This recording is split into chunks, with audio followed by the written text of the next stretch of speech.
تو سنگرام نے اسے کھینچتے اپنے سینے سے لگایا تھا۔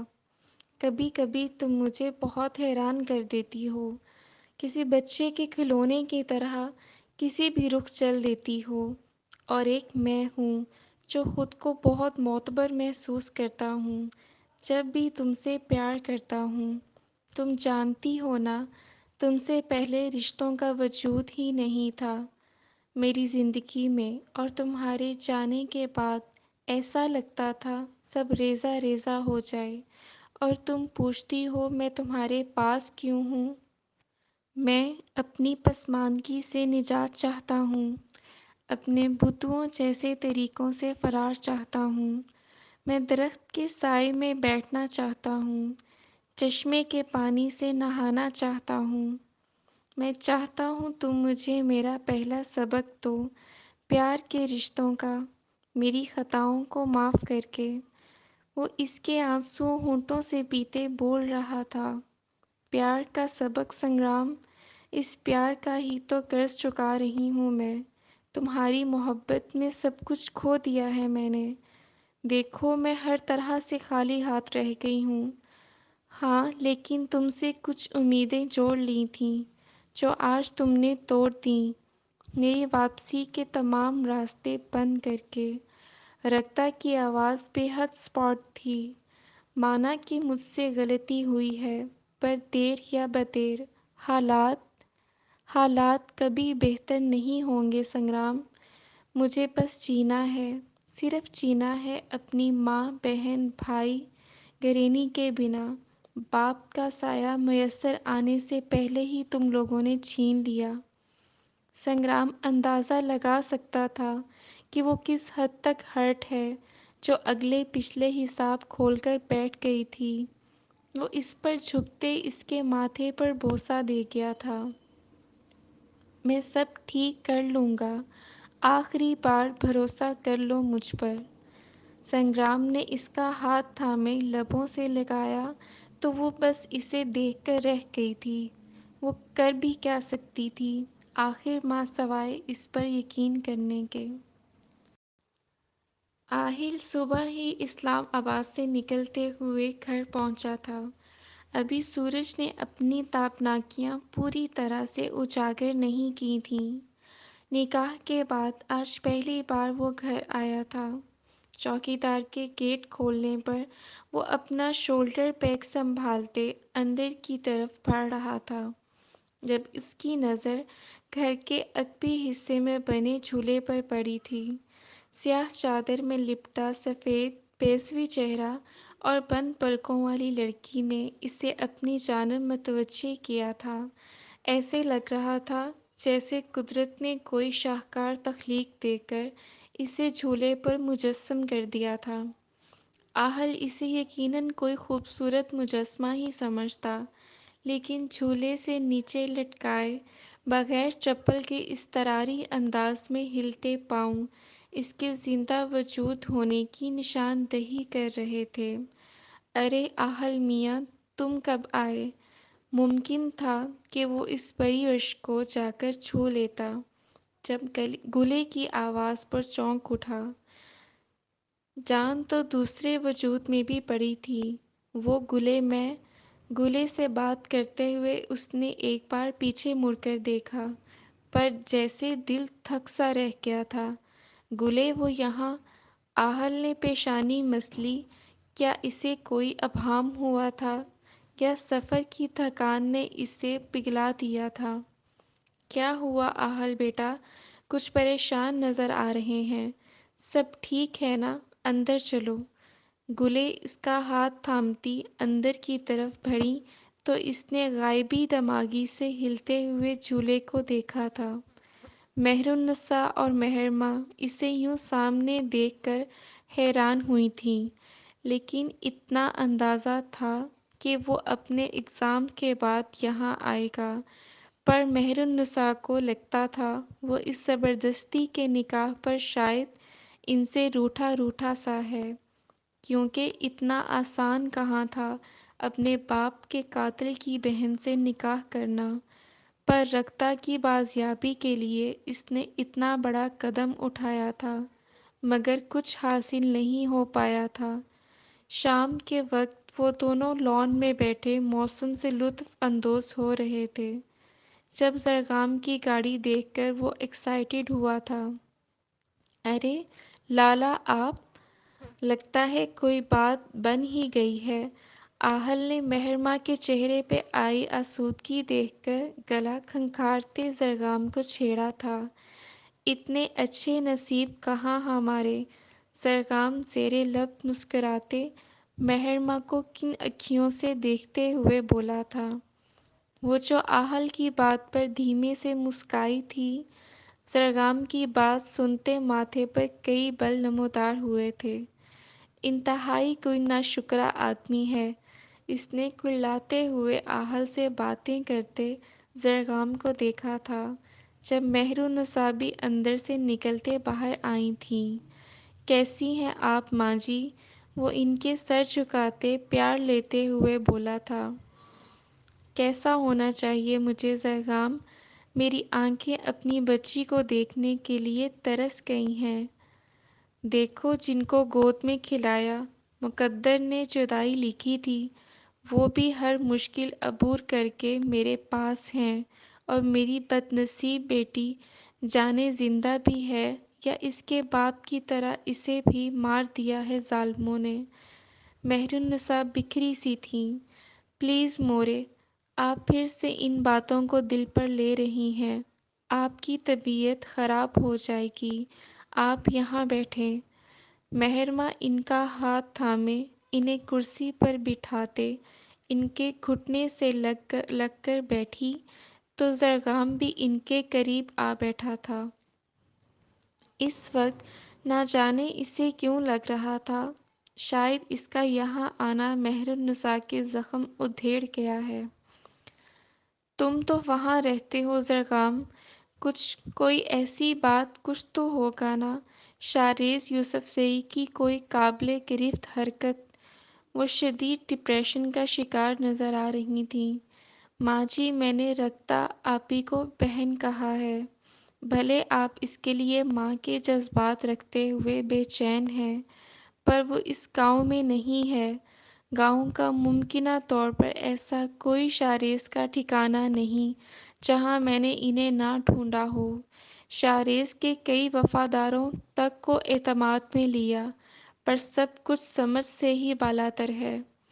زرگام کی مایوسی پر قطرہ قطرہ آنسو گرتے ان کا رخسار بھگو رہے تھے۔ ماں جی آپ حوصلہ نہ کھوئیں، انشاءاللہ آپی جلد ہی ہمیں مل جائیں گی۔ آہل نے ان کی پشت پر آتے ان کے گلے میں بازو ڈالتے ان کی پیشانی چومی تو مہر النساء کے دل سے ہوک سی اٹھی۔ جانے یہ کیسی آزمائش ہے جو کم نہیں ہو رہی تھی۔ مہر النساء کو میڈیسن دے کر سلانے کے بعد وہ اپنے کمرے میں تو زرگام کو دیکھ کر چونکی تھی۔ اسے لگا شاید وہ جا چکا ہے، پر وہ بیڈ گراؤنڈ سے ٹیک لگائے اپنی انگلیوں سے پیشانی مسلتے آنکھیں موندے جیسے کسی تکلیف میں مبتلا تھا۔ یقیناً وہ مہر النساء کی باتوں سے ہرٹ ہوا ہوگا۔ مہرماں نے اس کے پاس جا کر اس کے ماتھے پر اپنی مومی انگلیاں رکھیں تو اس کی پرتپش ماتھے پر جیسے ان ٹھنڈی نرم پوروں نے کوئی جادو بکھیرا تھا۔ مہرو جی مجھے آپ کو کچھ بتانا ہے۔ وہ اس کے اپنے ہاتھ ماتھے سے ہٹاتے اسے اپنے سامنے بٹھا گیا تھا۔ کیا ہوا؟ کیا مورے کی باتوں سے پریشان ہو؟ اس نے زرگام کی گرفت سے اپنا دایاں ہاتھ چھڑایا اور اس کے رخسار چھوتے پوچھنے لگی تھی۔ مجھے آپ کو رکھتا جی کے متعلق بتانا تھا کہ زرگام کو کچھ سمجھ نہیں آ رہا تھا کہ وہ اسے کیسے بتائے کہ اس نے رکھتا کو سنگرام کے ساتھ لاہور کے مال میں دیکھا تھا۔ پچھلے دنوں مختیار یوسفزئی کے کسی سیاسی لیڈر سے ملنے وہ ان کے ساتھ ہی گیا تھا۔ جب وہ مہرماں کے لیے کچھ خریدنے کا سوچ کر وہ ایمپوریم مال گیا تھا، جہاں سنگرام کا ہاتھ تھام کر چلتی رکھتا، اور پھر وہ حالت جو بیان کر رہی تھی کافی شاکنگ تھا۔ اسے شاریز یوسف زئی کے نکاح نامہ کے ثبوت یاد آئے تھے۔ وہ ان لوگوں کے پیچھے گیا تھا، پر وہ جیسے انسانوں کی بھیڑ میں گم ہو گئے تھے۔ مہرماں شاکڈ سی اسے دیکھتے اپنی جگہ سے کھڑی ہوئی تھی۔ یہ سچ نہیں ہو سکتا، وہ اتنے دن میرے ساتھ رہی ہیں، اس بات کا تذکرہ تک نہیں کیا انہوں نے مجھے، میں یہ نہیں مان سکتی۔ اور سنگرام لالا، اس کا میں نے خود سنا تھا، زرگام کے بابا اسے اور اس کی ماں کو مار چکے ہیں۔ مہرماں کی بے یقینی زرگام کو غصہ ہی دلا گئی تھی۔ ٹھیک ہے، تو پھر میں نے ان دونوں کی روحوں کو دیکھا تھا، اب خوش؟ وہ منہ پھلائے کہتے ہوئے باہر کی جانب لپکا، جب وہ اس کے راستے میں آئی تھی۔ کہاں جا رہے ہو تم؟ اس کی جرح کرتے انداز پر اس نے خفگی سے مہرماں کو دیکھتے منہ پھیر لیا۔ جب آپ میرا یقین ہی نہیں کرنا چاہتی مہرو جی، تو میں یہاں رک کر کیا کروں؟ اس کی بات سنتے مہرماں نے گہری سانس ہوا میں خارج کی تھی۔ کوئی یقین کرنے والی بات بھی تو ہونا۔ مہرماں کی جتاتی نظروں پر وہ پاؤں پٹکتے باہر بڑھا اور پھر دہلیز پر رک کر اسے دیکھا تھا۔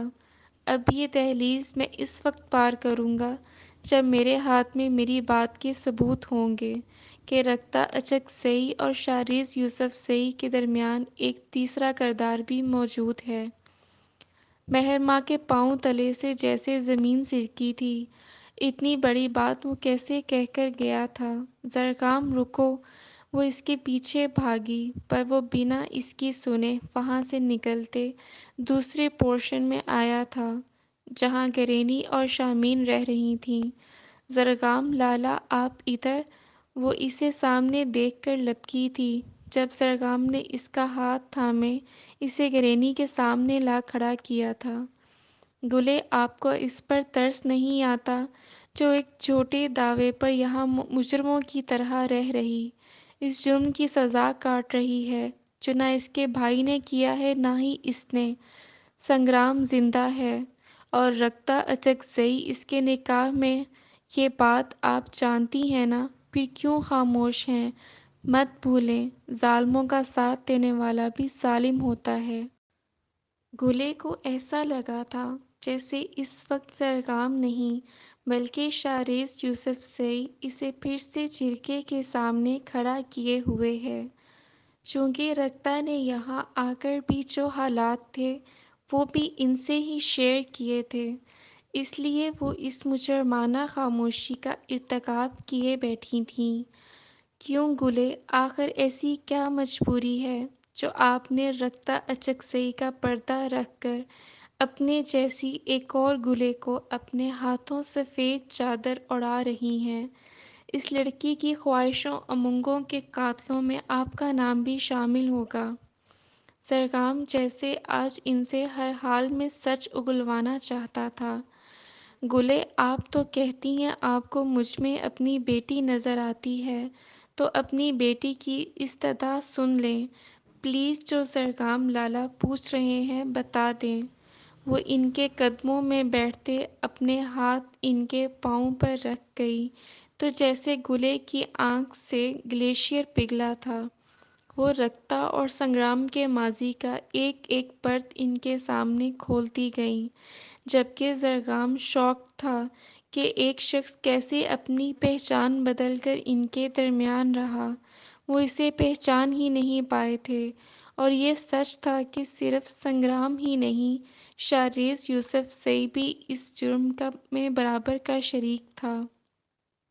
وہ ڈھیلی چال چلتے واپس لوٹنے کو مڑا تو دروازے پر برجمان دھواں دھواں چہرہ لیے گرینی کو دیکھتی مہرماں کو دیکھ کر اپنی جگہ پر رک گیا تھا۔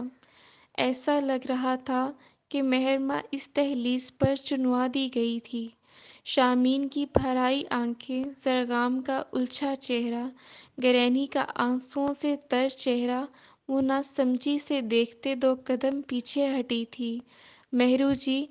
زرگام آگے بڑھا، پر وہ وہاں سے بھاگتے اپنے کمرے میں آ کر بند ہو گئی تھی۔